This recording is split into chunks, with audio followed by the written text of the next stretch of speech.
भ्रष्टाचाराच्या प्रत्येक गुन्ह्याचा सखोल तपास करण्याचे आदेश मुंबई उच्च न्यायालयाने दिलेत. मात्र त्याचं पालन होताना काही दिसून येत नाहीये. माहितीच्या अधिकारात अँटी करप्शन ब्युरोचा काम चुकारपणा उघड झालाय. त्यामुळे एसीबी भ्रष्टाचाराकडे कानाडोळा करते की तडजोड करते असा सवाल आता निर्माण झालाय. माहिती अधिकारात धक्कादायक माहिती उघड. भ्रष्टाचाराकडे एसीबीचा कानाडोळा. का होत नाही भ्रष्ट अधिकाऱ्यांवर कारवाई? कधी होणार प्रलंबित प्रकरणांची सुनावणी?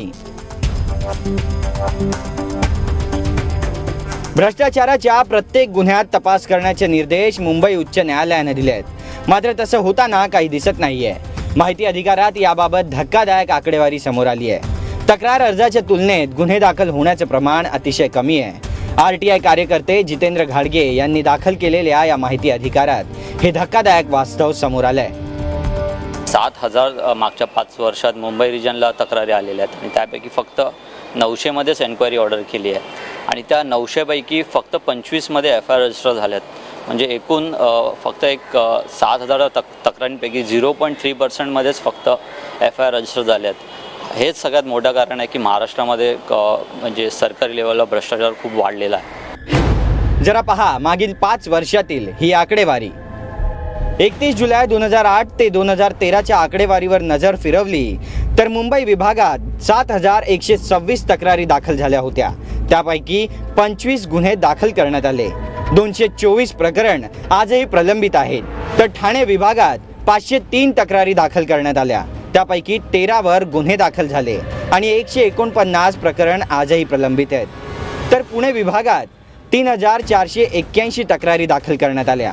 त्यापैकी फक्त 29 वर गुन्हे दाखल करण्यात आले आणि प्रलंबित प्रकरणांची संख्या आहे 130.